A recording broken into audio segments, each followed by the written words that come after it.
Howdy, howdy, fiddle friends and bluegrass buddies. It's Mike Mitchell from the Floyd Music School and the Mike Mitchell Band with my talented, brilliant young student, Riley. Say hi to the fiddlers, Riley. Hi. We were talking about moving double stops just now, weren't we?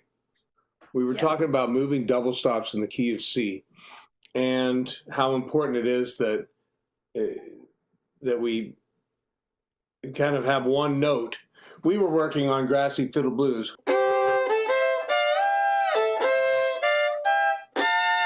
There we go. I'm happier with that one. And what we did is we did the bottom note. Riley, can you play this after me?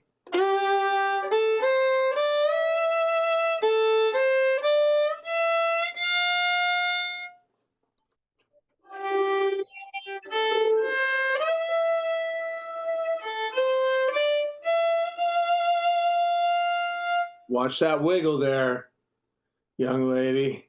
This isn't Bach, this is bluegrass.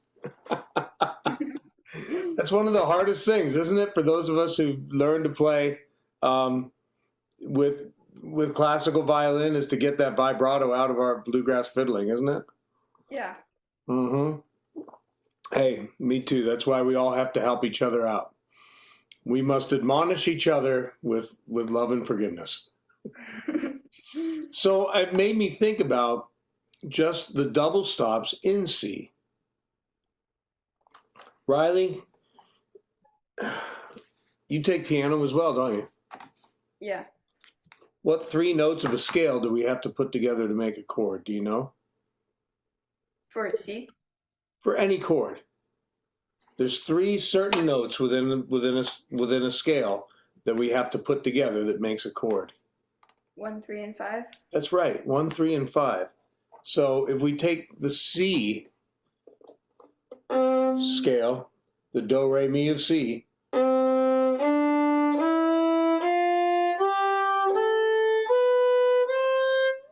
let's think about the names. C, D, E, F, G, A, B, C. Did I get them all? Yeah. All right. So if we think about that, C, D is 2, E is 3, F is 4, and G. So we want C, E, and G. Those are our, yeah, dude. That's our 1, our 3, and our 5, right? Yeah. By the way, Riley, can you do this?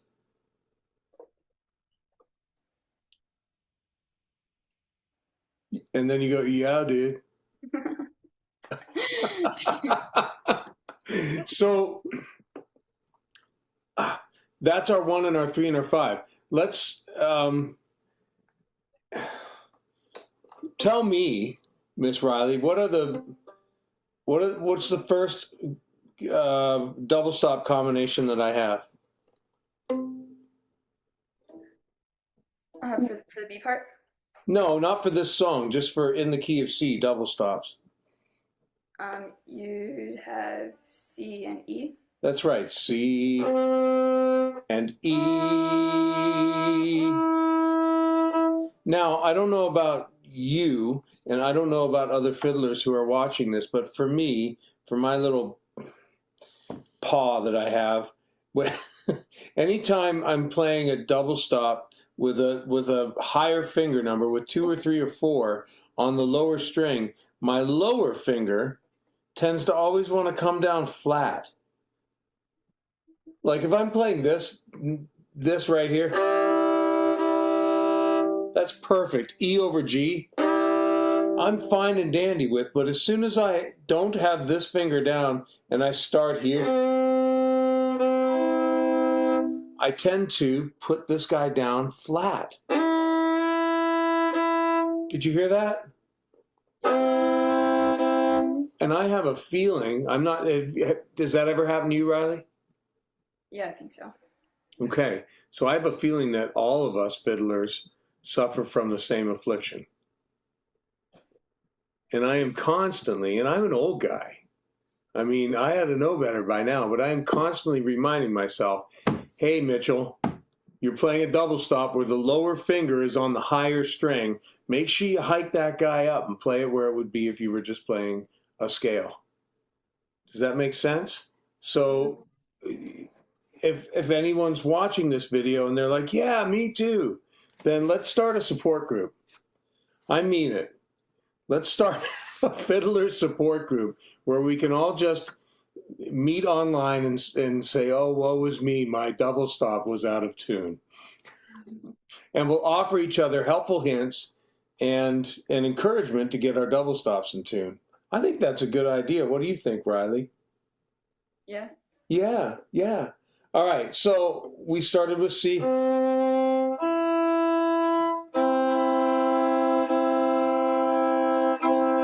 it is. All right, and the second one would be C and G. Yeah.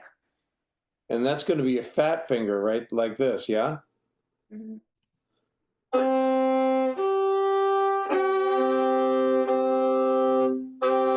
Now, as I do that fat finger, I got to talk about this for a minute. Do you see how it's like, it's not straight across, is it? Yeah. It's diagonal. That means that one of those guys is going to be out of tune, right? Mm.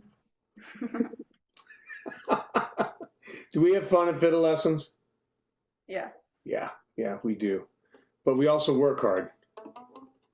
So if I'm playing my C like this, and then I just fat finger it, my G's probably going to be a little flat. So what I do, I try not to drop that knuckle and do that. I try and just move the finger over so that it's what I call a fat finger.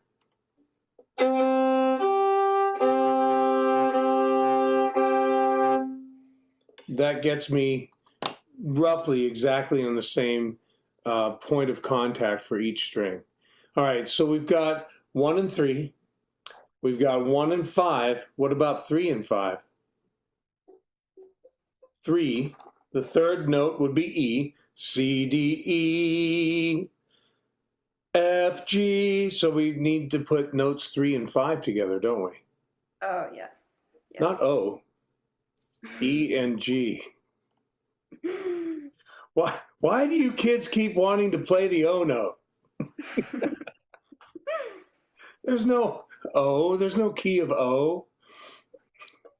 So how do you think I should do that? First finger on D and open G. That's a pretty easy one.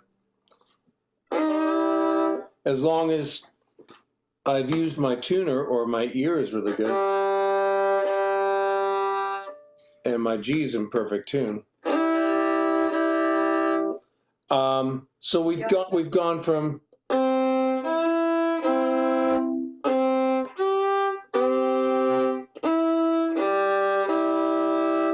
is there another way, possibly in a higher position, that we could play the notes, the third and the fifth note?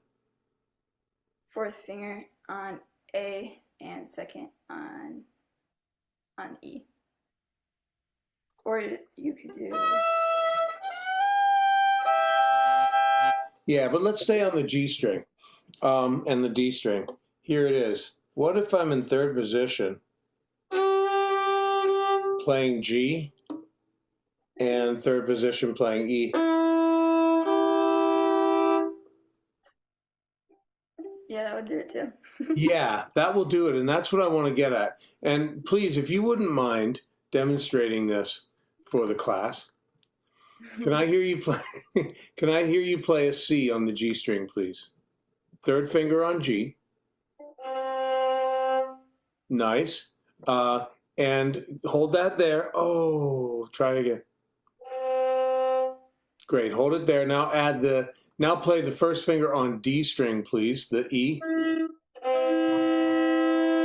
And this is really important for you and for me, for all of us. I like to do what I call a double stop study.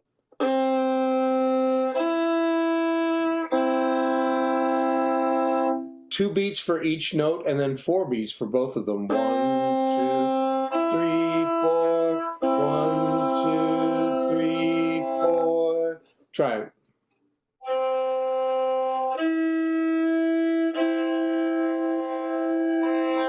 Nice. Now, and this is where, I guess this is where the lesson comes in. What we're doing is we're moving double stops, right? We're choosing, we're going to play different notes, but we're going to move, we want to play, instead of C under E, we want to play E under G.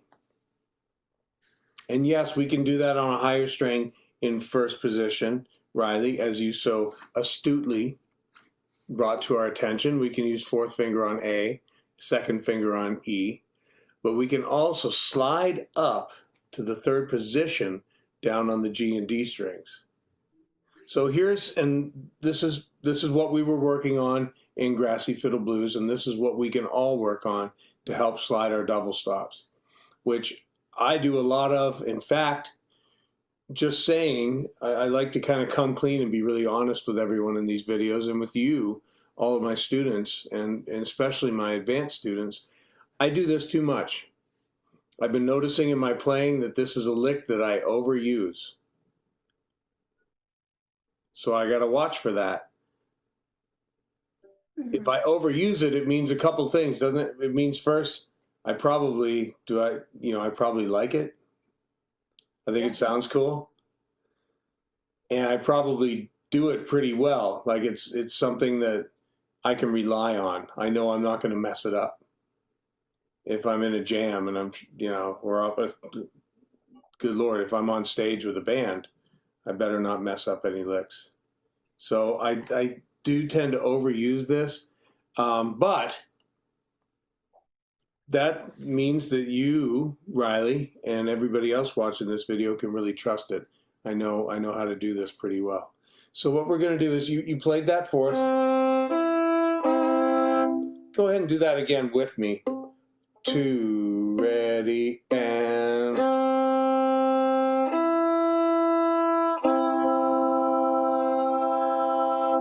Now, what you can do, and do this after me, Riley, if you don't mind, you can slide the same note. Do that.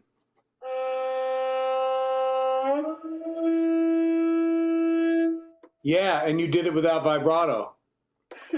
Good for you. That's hard to do, isn't it? Yeah. Because we're used to using our vibrato to kind of like hide the fact that we're scooting into place, right?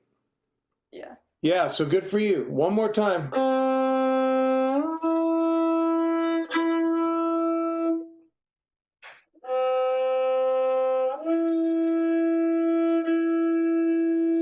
Nice. And then what about this?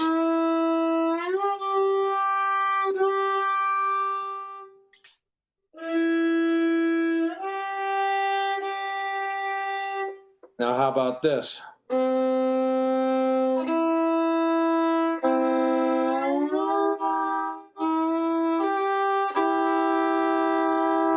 It takes a little doing when you're slow.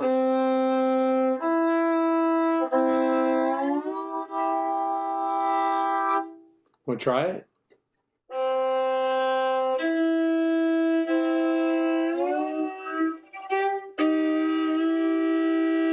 It does. It takes a little doing when you're doing it slowly, and that's okay. That's why we're here, isn't it? Mm-hmm. Yeah. So what we can do, Riley, what you can do, and what I can do, and what everybody, all fiddlers can do who want to slide and this is a major third. I guess we should have said that. The distance from C up to E is a major third. That's the interval. Sliding our thirds is we can go.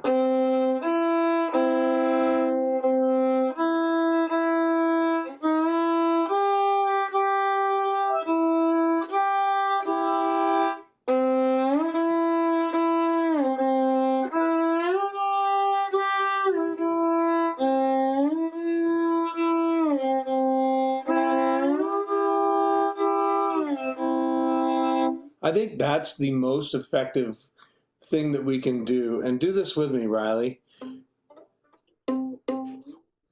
So we're going to slide when we slide the C up to E with the third finger, we're just sort of dragging this index finger along for the ride. Okay. We're listening for the third finger. Actually, do it after me if you don't mind.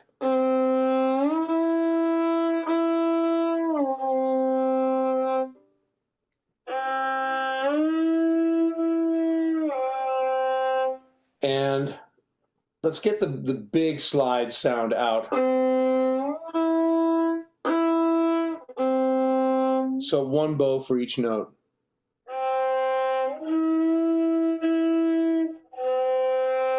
And then this. Now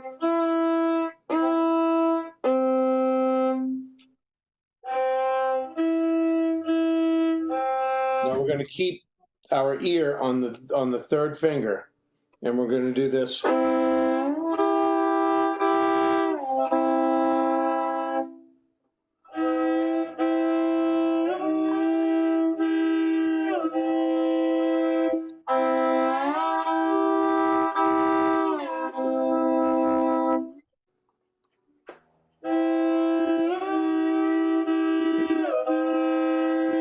Nice, nice. So when we're playing,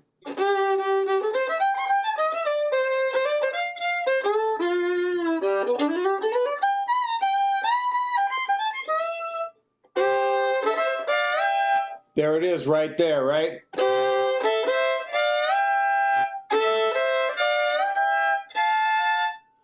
That's what we've been doing. Now, I noticed that one of my favorite fiddlers in the world, Ainsley Porchak, she has a video of her playing this song. She's got a couple of videos of her playing this song. But I noticed she did a 3/1 and did 2/4.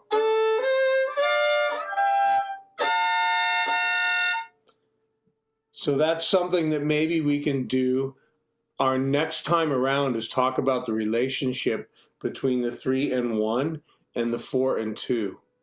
We've covered a lot of ground here today, Miss Riley. Thank you very much. Yeah, thank you. It's a really big help. And you and I are helping other fiddle players. Sometimes they reach out and let me know how helpful these videos are. So please, if you're still with us, send us a little message and let us know, right? Let's recap. What are the three notes that make a chord? 1, 4, and 5. 1. Or 1, 3, 3, and 5. Yeah. So the first, the third, and the fifth note of every scale, of every key, we can combine to make chords. Or for us fiddlers, we can choose the first and third, or the third and fifth, or the first and fifth to make our double stops. And as we get those double stops in tune and then begin to slide them up and down the fingerboard, we're listening to generally the lower note first and allowing it to pull the upper note into tune. That's what I'm doing, Riley. I know that that's what I've taught you to do, but perhaps other people hear the stronger note being the higher note, the upper one. Either way, that's what I do. I listen for one of the notes and allow that to drag the other finger into, and that's because I'm a harmony singer, really. It's because I'm a singer, and I think of double stops as kind of like the same as harmony. Two pitches that go together perfectly. That's all for me. Riley, do you have anything to add or any questions for me about that? No, I think that's good. All right, excellent. We'll go ahead and sign off for now. And I, or Miss Riley and I, or some configuration of the Floyd Music School Fiddlers, we will see you all next month. Thank you, and God bless. Okay, so just a little adder here. Riley and I are working on the Grassy Fiddle Blues, and we're taking these little double stop studies. And what I want to do is I want to say, and for those of us that don't read, this is A3, E1, and we're sliding that up. This guy right here is exactly what we've been talking about. These two notes are D and F. And so are these two notes. We're sliding the D up to F and adding an A above it. So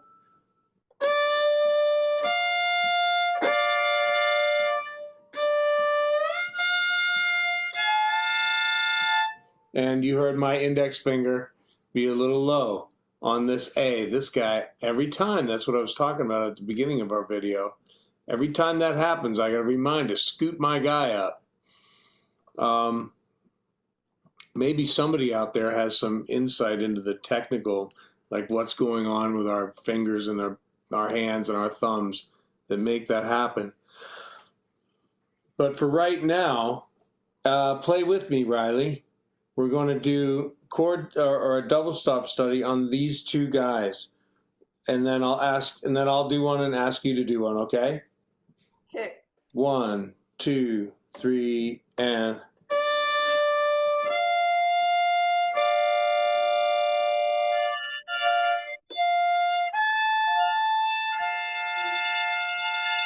Again.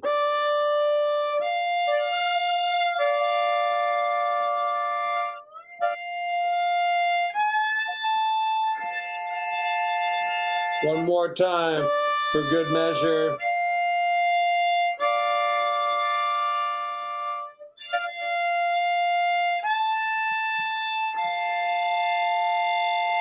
All right, Riley, can I hear you? Mm-hmm.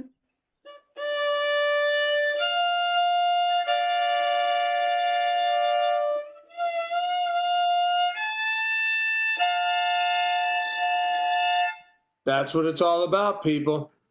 Excellent job. Excellent job. That's how we go about practicing this stuff. Sweet. Very, very nice.